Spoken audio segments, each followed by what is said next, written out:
अर्धवार्षिक परीक्षा 2023-24 कक्षा 8 की गणित का जो पेपर है वो आपके इस प्रकार का आने वाला है। इन प्रश्नों को अगर आप अच्छी प्रकार से सॉल्व करेंगे, समझेंगे, तो आपके जो गणित में काफ़ी अच्छे नंबर प्राप्त होंगे। पेपर की जो PDF है वो आपको ऐप के ऊपर मिल जाएगी, आप ऐप को डाउनलोड कर लेना। साथ ही आप अपना जो पेपर है, अपना पेपर होने के बाद में मुझे अपना जो पेपर है इस नंबर पे व्हाट्सअप कर सकते हो। उसका वीडियो सॉल्यूशन मैं आपको यहाँ पे अपलोड कर दूंगा। 75 68 35 00 69 ये अपने व्हाट्सअप नंबर है। इस पर आप अपना जो पेपर है मुझे अपना नाम लिखकर यहाँ पे और अपने ज़िले का नाम लिखकर मुझे अपने यहाँ पे व्हाट्सअप कर सकते हैं। अब आपका जो पेपर है वो हम इसमें देख लेते हैं किस प्रकार का आपके पेपर आने वाला है। तो सबसे पहला प्रश्न आपके सामने है ये, -2 की घात -3 और -2 की घात -4 का मान ज्ञात करना है। तो यहाँ पर इसके जो आधार हैं वो गुणा में ये और आधार समान और पे गुणा में घातें जुड़ जाती हैं। तो -2 इसका आधार है और इसकी घात कितनी है, -3 और -4। तो -3 में हम -4 को जोड़ देंगे तो इसका जो उत्तर है वो कितना हो जाएगा, -2 की घात -7 आंसर हो जाएगा। आधार समान होने पर इनकी घातें जुड़ जाती हैं। तो इसका उत्तर हो जाएगा आपके -2 की घात -7, आपके ऑप्शन नंबर 3 में दे रखा है। अगला प्रश्न है, परिमेय संख्या 17/19 में हर का मान बताना है। इसमें हर कौन सा है? तो इसमें जो हर है वो आपके ऊपर तो है वो अंश है, ये तो 17 तो है आपके अंश, ऊपर वाले को तो कहेंगे अंश और नीचे वाले को कहेंगे हर। तो नीचे क्या है 19 है, तो इसमें हर क्या हो जाएगा आपके 19 हो जाएगा। ऊपर वाले अंश को पूछेंगे तो वो हमारा 17 हो जाएगा। परिमेय संख्या क्या होती है? वे संख्या जिसको हम P/Q के रूप में लिख सकते हैं, जहाँ पर P और Q ये पूर्णांक होते हैं। P और Q क्या होते हैं? पूर्णांक होते हैं और Q का मान 0 के बराबर नहीं होना चाहिए। ये पूरा परिमेय संख्या की शर्त है। अगला क्वेश्चन फिर आपके इसमें 25 का वर्गमूल क्या होगा? 25 किसके वर्ग है? तो 25 5 के वर्ग है। 5 को 5 से गुणा करते तो कितना आता है? 25 आता है। तो 5 का 5 से गुणा करने पर 25 आ रहा है, तो 25 का जो वर्गमूल करेंगे तो वो कितना आ जाएगा? 5 आ जाएगा। तो इसका आंसर कितना आएगा? 5। 10 का वर्ग कितना होता है? तो 10 का वर्ग पूछे तो 10 को 10 से गुणा करना है। 10 को 10 से गुणा करेंगे तो 100 आएगा। ये 625 किसके वर्ग है? तो 625 अपने 25 के वर्ग है। 125 क्या है? तो 125 5 का घन है। 125 क्या है? 5 का घन। 5 का घन कैसे याद करते हैं? 5 को 3 बार गुणा करके 5 × 5 × 5 करेंगे तो 5 5 25 और 25 को जब हम 5 से गुणा करेंगे तो 125 इसका आंसर आएगा। तो वर्ग में 2 बार गुणा करते हैं और घन में 3 बार गुणा करते हैं। नेक्स्ट क्वेश्चन है, संख्या दे रखी है 3 सही 1/3, इसका गुणात्मक प्रतिलोम ज्ञात करना है। जब भी ये गुणात्मक प्रतिलोम ज्ञात करना हो तब हम संख्या को उल्टा कर देते हैं। जैसे इसको हम पहले सरल भिन्न में बदलते हैं। 3 सही 1/3, इसको हम सरल भिन्न में बदलेंगे तो यहाँ पर ये 3 को 3 से गुणा करेंगे, 3 × 9 और इसमें 1 जोड़ेंगे तो कितना हो जाएगा? ये 10/3 आएगा। अब इसका गुणात्मक प्रतिलोम ज्ञात करना है तो इसको उल्टा करना है। ऊपर वाली संख्या नीचे लिखनी है और नीचे वाली संख्या ऊपर लिखनी है। तो ये 3/10 हो जाएगा इसका, 10/3 का। तो इसका आंसर क्या होगा आपके? 3/10 हो जाएगा। तो 3/10 तो उत्तर में नहीं दे रखी है, लेकिन आप इसको 10 का भाग दे देना 3 में तो 0.3 उत्तर आएगा। 0.3 आपके सेकंड ऑप्शन में दे रखा है। अगला क्वेश्चन है फिर आपके ये कि एक शर्ट का मूल्य 200 रुपये है और बिक्री कर है 5%, तो बिक्री कर की राशि कितनी होगी? तो आपको क्या करना है इसमें 200 का 5% ज्ञात करना है। तो 200 का 5% ज्ञात करने के लिए हम 200 को गुणा करेंगे 5 से और बट्टे में 100 लिखेंगे। 2 0 से 2 0 को काट देंगे। 5 को हम 5 को 2 से गुणा करेंगे तो 5 × 2 कितने होते हैं? 5 दूनी 10। इसका आंसर आ जाएगा आपके 10 रुपये। आपको प्रश्न पूछे कि 1/2 को प्रतिशत में बदलिए, तो 1/2 को प्रतिशत में बदलने के लिए 100 से गुणा करेंगे, 2 के पार से 100 को काटेंगे, 50 उत्तर आएगा। तो आंसर कितना आ जाएगा इसका? 50%। नेक्स्ट क्वेश्चन है, इसका मान ज्ञात करना है, x का मान ज्ञात करना है। तो इसमें हम क्या करेंगे, पहले ये -3/2 है, इसको बराबर से इधर ले आएंगे तो ये प्लस के हो जाएंगे। तो ये आपके हो जाएगा x/5 -3/2 बराबर में है 1/2। ये -3/2 उधर जाएगा तो प्लस का हो जाएगा। तो x/5 बराबर 1/2 प्लस 3/2 हो जाएगा। इसके लघुत्तम लेंगे हम तो लघुत्तम आएगा इसमें आपके 2, ऊपर आपके 1 + 3 हो जाएगा। ये तो कितना हो जाएगा? x/5 बराबर 4/2। 5 के पार से इसको ये भाग में इधर गुणा में ले आएंगे तो ये हो जाएगा आपके × 5। 2 के पार से 4 2 बार कटेगा तो 2 को 5 से गुणा करें तो उत्तर कितना आएगा आपके? 2 पंजे 10 आंसर आएगा। तो 2 × 5 बराबर 10 इसका उत्तर होगा।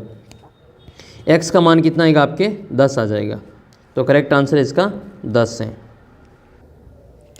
अगला प्रश्न है उत्तल चतुर्भुज का प्रत्येक कोण कितना होता है, तो ये 180 डिग्री से छोटा होता है। इसका आंसर हो जाएगा आपकी 180 डिग्री से छोटा। नेक्स्ट है निम्न में से किस त्रिभुज या किस बहुभुज में विकर्ण की संख्या शून्य होती है, यानी कि किस उसमें विकर्ण होते ही नहीं है। तो ऐसी कौन सी आकृति जिसमें विकर्ण नहीं होते हैं। विकर्ण क्या होता है पहले वो देख लो। जैसे ये कोई एक 4 भुजा वाली आकृति है, इसमें ये ए, ये बी, सी और डी इसका शीर्ष है, तो इसका जो कॉर्नर वाले शीर्ष से इनको मिलाएंगे ये वाले, तो इनको हम विकर्ण कहते हैं। तो ये जो लंबाई है इसकी विकर्ण कहलाती है। इसमें जैसे वर्ग में या चतुर्भुज में चार भुजा होती है, उसमें 2 विकर्ण होते हैं। तो निम्न में से किस बहुभुज में विकर्ण की संख्या शून्य होती है, ऐसी कौन सी आकृति जिसमें विकर्ण नहीं होते हैं। तो देखो वर्ग में भी 4 भुजा होती हैं, आयत में भी 4 भुजा होती है, समबाहु चतुर्भुज में भी 4 भुजा होती हैं।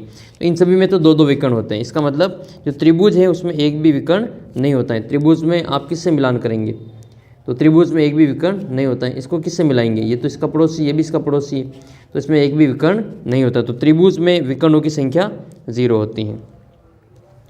आंकड़ों की आपको बारंबारता बतानी कि इसमें 5 की बारंबारता कितनी है। 5 कितनी बार आ रहा है, 5 इसमें ये देखो 1 बार आ रहा है, फिर ये 2 बार आ रहा है, ये 3 बार आ रहा है। तो 5 की बारंबारता कितनी हो जाएगी, 3 हो जाएगी। नेक्स्ट क्वेश्चन है 1.6 बराबर y बटे 1.5। तो y का मान ज्ञात करना है। तो ये बट्टे में इधर आके ये गुणा में चला जाएगा, तो 1.6 को गुणा करना पड़ेगा 1.5 से, बराबर में हमारा y का मान आएगा। तो गुणा कर लेते हैं, 15 से 90 का 0 हासिल के 9, 15 एकम 15, 15 और 9 कितने हो जाएंगे, 24 हो जाएंगे। 1 पॉइंट इसका और 1 पॉइंट इसका, 2 संख्या छोड़ के पॉइंट लगाना पड़ेगा। तो इसका जो आंसर है वो आपके 2.4 आंसर आएगा। 2.4 आपके ऑप्शन नंबर 3 में दे रखा है, इसका उत्तर 2.4 आएगा। तो इसका करेक्ट आंसर 2.4 आपके तीसरे ऑप्शन में दे रखा है। अगला प्रश्न फिर ये 11वां रिक्त स्थानों की पूर्ति कीजिए। समचतुर्भुज के विकर्ण एक दूसरे को पर समद्विभाजित करते हैं, तो एक दूसरे को ये समकोण पर समद्विभाजित करते हैं। तो इसमें आपको भरना है समकोण। अच्छा, समकोण का मान कितना डिग्री होता है, कमेंट करके बताना कितने डिग्री के कोण को समकोण कहते हैं। -5 का व्युत्क्रम बताना है, तो -5 का जो व्युत्क्रम है, व्युत्क्रम बताने के लिए ये प्लस का है, तो इसमें उल्टा हो जाएगा, 1 के बट्टे में लिखेंगे, तो ये 1/-5 हो जाएगा, व्युत्क्रम हो जाएगा। 144 का वर्गमूल कितना होगा, तो 144 का वर्गमूल याद करने के लिए हमें गुणनखंड करने पड़ेंगे 144 के। वैसे आप डायरेक्ट पता हो तो आप कर सकते हो। 144 किसके वर्ग है, तो 144 12 के वर्ग है, तो इसमें आपको 12 भरना है। 144 के 12 कैसे आए, तो गुणनखंड करके देख लेते हैं। 2 का भाग देंगे, 14 में 7 बार जाएगा, 4 में 2 बार जाएगा, फिर 2 का देंगे 36 बार जाएगा, फिर 2 का देंगे 18 बार जाएगा, फिर 2 का देंगे 9 बार जाएगा, 9 में 3 का 3 बार और 3 में 3 का 1 बार। फिर इनके 2-2 के जोड़े बनाएंगे, 2 का और 3 का, इसको 1-1 बार लिखेंगे, 2 × 2 × 3, 2 दूनी 4 और 4 तिया 12 इसके आंसर हो जाएंगे। तो ऐसे इसकी जो आंसर आपको 12 निकालने। 9 का घन कितना होगा, तो 9 को घन 3 बार गुणा करेंगे, 9 × 9 × 9, 9 में 81, 81 को 9 से गुणा करेंगे, तो 9 एकम 9 और 9 8 72, तो 729 इसका आंसर आएगा।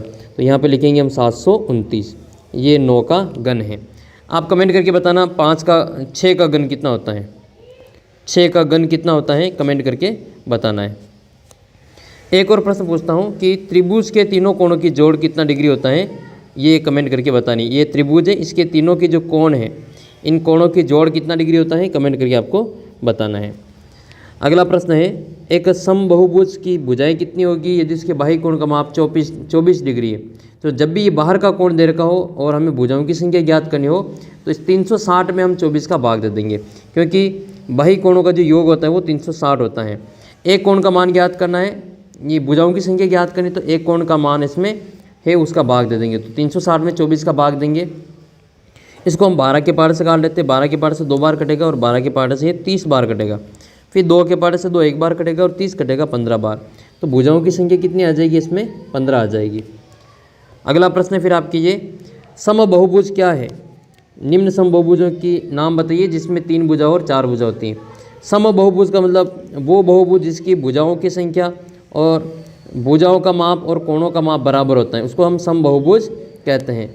जैसे जिसकी 3 भुजाएं बराबर हो, तीनों कोण बराबर हो, तो उसको हम कहेंगे समबाहु त्रिभुज, समबाहु त्रिभुज। तो 3 भुजा वाले को हम कहेंगे समबाहु त्रिभुज, और 4 भुजा है तो उसको हम लिखेंगे वर्ग। वर्ग की चारों भुजाएं बराबर होती है और चारों कोण भी 90-90 डिग्री के होते हैं, वो भी बराबर होते हैं। अगला प्रश्न फिर आपके इसमें 14वां क्वेश्चन है 1.5x प्लस 2.0 और 1.4x प्लस 2.0। इसमें आपको मान ज्ञात करना है, x का मान ज्ञात करना है। तो हम इसको यहाँ पे हल करते हैं। ये 1.5 है, तो 1.5x प्लस 2.0 बराबर 1.4x प्लस 2। ठीक है, तो ये प्लस के 2 इधर आ जाएंगे तो माइनस में हो जाएंगे ये, और ये प्लस के 1.4 इधर आएंगे तो माइनस में हो जाएगा। तो ये आएगा आपके 1.5x माइनस 1.4x बराबर माइनस के 2 और माइनस के 2। ठीक है, ये दोनों 4 हो जाएंगे। इसमें से इसको घटाएंगे तो 0.1x बचेगा और बराबर में हमारा माइनस का 4 आएगा। x का मान याद करना है तो माइनस के 4 में 0.1 का भाग देंगे, तो 0.1 का मतलब पॉइंट हटाएंगे, ऊपर जो चला जाएगा तो ये 40 बन जाएगा। तो x का जो मान है वो माइनस के 40 आएगा इसका आंसर। अगला क्वेश्चन है फिर आपके ये निम्नलिखित संख्याओं को 2 क्रमागत पूर्णांकों के योग के रूप में लिखना है। 21 का वर्ग। 21 का वर्ग कितना होता है? 21 का वर्ग होता है ये आपके 21 का वर्ग करेंगे तो ये हो जाएगा आपका 441। 13 का जो वर्ग है वो 13 का वर्ग कितना होता है? 169। 169। 13 को 13 से गुणा करेंगे तो 169। और इनको लिखना है 11 का वर्ग, तो 11 का जो वर्ग है वो 121 होता है। 19 का वर्ग करें तो ये 361 होता है। तो इनका वर्ग करके 2 क्रमागत धनात्मक पूर्णांक के रूप में लिखना है। एक परिमेय संख्या का हर उसके अंश से 8 अधिक है। यदि अंश में 17 जोड़ दिया जाए तो और हर में से 1 घटा दिया जाए तो हमें 3/2 प्राप्त होता है। वह परिमेय संख्या ज्ञात कीजिए। तो ये जो क्वेश्चन है वो तो भी हमारे ये हट गया, ये अभी आपको नहीं करना है।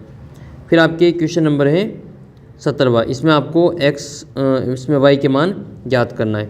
तो इसमें आपको 3y प्लस 4 बटे में 2 माइनस 6y बराबर में माइनस के 2/5। तो इसमें क्रॉस गुणा करना है, इसको इससे गुणा करना है, इसको इससे गुणा करना है। क्रॉस गुणा करने के बाद में पक्षांतरण करना है और फिर y का मान ज्ञात करना है। अगला प्रश्न है फिर आपकी 18वां है। कमला ने एक स्कूटर खरीदने के लिए किसी बैंक से 26,400 रुपये 15% वार्षिक ब्याज की दर से संयोजित किए, जबकि ब्याज की जो दर है वो वार्षिक है। 2 वर्ष 4 महीने के अंत में उधार चुकता करने के लिए उसे कितनी राशि का भुगतान करना पड़ेगा? तो इसमें आपको जो 2 वर्ष और 4 महीने के लिए आपको साधारण ब्याज इसमें ज्ञात करना है। तो हम क्या करेंगे, इसमें 2 वर्ष और 4 महीने, इसको हम ये महीने इसको साल में बदलेंगे। तो 2 प्लस ये 4/12 तो ये हो जाएगा आपके 1/3। तो 2 सही 1/3 है ये, तो ये 3 दूनी 6 और 1 7, तो इसका उत्तर हो जाएगा 7/3 वर्ष। 7/3 वर्ष। तो इसमें आपके मूलधन तो ये 26,400, दर 15% है और समय 7/3 वर्ष है। तो इसको हम यहाँ पे लिखेंगे। सरल ब्याज का सूत्र होता है मूलधन इंटू समय इंटू दर और बटे में कितना आ जाएगा? 100 आ जाएगा। तो इसमें मूलधन समय दर के मान लिख लेते हैं। मूलधन तो है हमारे पास में 26,400 और समय है अपने पास में 7/3 और दर है इसमें 15% और फिर ये बट्टे में ये 100। ठीक है, गुणा में आ जाएगा ये 100। 2 0 से 2 0 कट जाएगा और फिर इसमें 3 के पारे से 15 को काटेंगे 5 बार। अब यहाँ पे 5 को 7 को और 264 को गुणा कर देंगे, वही अपने आंसर आ जाएगा। तो इसको 5 को गुणा कर लेते हैं, ये 7 को कर लेते हैं 7 चौक 28, हासिल के 2, 7 छंग 42 और 2 43 44, हासिल के 4, 7 दूनी 14 और 15 16। 1648 को हम 5 से गुणा करेंगे, वही अपना आंसर आएगा। ये गुणा आप इसमें कर लेना। फिर आपके क्वेश्चन नंबर 19 से संलग्न आकृति होप एक समांतर चतुर्भुज है, इसमें x y z का मान ज्ञात करना है और ज्ञात करने के लिए प्रयोग किए गए गुणों को भी बताना है। तो यहाँ पर जो दे रखा है वो एक तो ये वाला कोण दे रखा है, तो इस वाले कोण से हम ये वाला कोण ज्ञात कर सकेंगे क्योंकि एक सरल रेखा पे एक हमेशा 180 डिग्री का कोण बनता है। तो रैखिक कोण युग्म से इन दोनों की जो जोड़ है इसको मान लेते हैं यहाँ पे P। इस P की और 70 की जोड़ 180 डिग्री आएगी, तो ये कोण P + 70 बराबर 180 डिग्री आएगा। तो P का मान ज्ञात करना है तो 180 में से इस 70 को घटा लेंगे तो कितना आ जाएगा 110 डिग्री। तो इसका मान कितना आएगा यहाँ पे 110 डिग्री। कोण ये जो x है इसका भी मान कितना आएगा आपके 110 डिग्री ही आएगा। कारण क्या है, कारण है कि सम्मुख कोण बराबर होते हैं, समांतर चतुर्भुज के सम्मुख कोण बराबर होते हैं, तो सम्मुख कोण बराबर होते हैं। फिर इससे ये x का मान ज्ञात कर लिया और ये वाला कोण हमने ज्ञात कर लिया है। इसके ये जो कोण है वो निकालना है कि ये वाला कोण कितना होगा। तो ये अगर आपके 110 डिग्री है और ये 40 डिग्री है तो हम इससे ये वाला कोण ज्ञात कर लेंगे। यहाँ पर जितना कोण आएगा उतना ही कोण हमारा जेड का होगा। तो हम क्या करेंगे, इससे 110 डिग्री और ये 40 डिग्री दोनों कितने हो गए, 110 + 40 करेंगे तो 150। 150 इन दोनों की जोड़ है, तो त्रिभुज के तीनों कोणों की जोड़ 180 डिग्री होती है। तो 180 में से 150 को घटाएंगे तो ये वाला जो कोण है वो कितना आ जाएगा, 30 डिग्री आ जाएगा। तो ये वाला जो कोण है समांतर चतुर्भुज में ये एक एकांतर कोण बन रहा है, तो ये 30 डिग्री है, तो ये भी आपका 30 डिग्री हो जाएगा। तो जेड का मान 30 डिग्री आएगा। तो ये जो आपके कोण है वो आपके जेड का मान भी 30 डिग्री आ जाएगा। अब जेड का मान 30 डिग्री और ये वाला 110 डिग्री, तो वाई का मान ज्ञात करने के लिए त्रिभुज के तीनों कोणों की जोड़ 180 डिग्री के बराबर होती है। तो हम इन तीनों को जोड़ेंगे, जेड और इस 110 को और वाई को। तो जेड का मान 30 डिग्री है, ये 110 डिग्री है, इन दोनों को जोड़ेंगे तो ये कितना हो जाएगा, 140 डिग्री हो जाएगा। तो ये 140 होगा, इसको 180 में से घटाएंगे तो ये कोण कितना आ जाएगा आपके 40 डिग्री आ जाएगा। तो इसका जो मान है वो कितना आएगा आपके 40 डिग्री आएगा। वैसे ये दोनों समांतर है तो इसका जो मान है वो डायरेक्ट हम यहाँ से 40 डिग्री लिख सकते हैं। ये 40 है तो ये वाला भी कितना हो जाएगा, 40 हो जाएगा। तो इस प्रकार से इनके जो मान है हम यहाँ से ज्ञात कर सकते हैं। इसका उत्तर आपके आ जाएगा x का मान, y का मान और z का मान। नेक्स्ट क्वेश्चन है आपकी दे रखा है 20वां क्वेश्चन। एक समबाहुभुज में भुजाओं की संख्या ज्ञात कीजिए यदि प्रत्येक अंतःकोण का मान 165 डिग्री हो। तो इसमें आपको प्रत्येक अंतःकोण का मान 165 डिग्री दे रखा है, तो इसमें समबाहुभुज के भुजाओं की संख्या ज्ञात करनी है। तो इसके लिए आपको सूत्र है, पहले तो इसमें इसका जो कुल जो भुजाओं का जो इसमें अंतःकोणों का जो योग होता है वो ज्ञात करना पड़ेगा। वो होता है n-2 × 180 डिग्री और बट्टे में आता है हमारा n और बराबर में आएगा आपके एक कोण का मान जो कितना दे रखा है 135 दे रखा है। भुजाओं की संख्या हमें ज्ञात करनी है तो हम यहाँ पे 135 को n से गुणा करेंगे तो ये हो जाएगा आपका 135 n बराबर 180 को अंदर गुणा करेंगे तो ये 180 n - 360, 360 को इधर ले आएंगे और 135 को उधर ले जाएंगे। तो 360 बराबर 180 n माइनस में 135 n। यहाँ पर इनके मान ज्ञात करेंगे तो 180 में से हम 135 को माइनस करेंगे तो ये आपका कितना हो जाएगा 45 डिग्री आएगा। तो ये आ जाएगा आपके 45 n बराबर में कितना है 360। n का मान ज्ञात करना है तो 360 में 45 का भाग देंगे तो इसको 9 के पहाड़े से काट लेना। 9 के पहाड़े से 36 कटेंगे, 9 चौक 36 40 बार और 45 कटेंगे 5 बार। तो 9 × 5 = 45, 5 के पहाड़े से 40 काटेंगे 8 बार। तो भुजाओं की संख्या कितनी आ जाएगी, n बराबर 8 आ जाएगी, वो अष्टभुज होगा। तो इस प्रकार का आपकी जो पेपर होगा उन सभी की PDF वगैरह आपको ऐप के ऊपर मिलेगी। आप ऐप को डाउनलोड कर लेना। ये व्हाट्सअप नंबर है, पेपर होने के बाद आप अपना जो पेपर है वो मुझे इस नंबर पे भेज सकते हैं ताकि उसका वीडियो सॉल्यूशन आपको सबसे पहले उपलब्ध करवाया जा सके।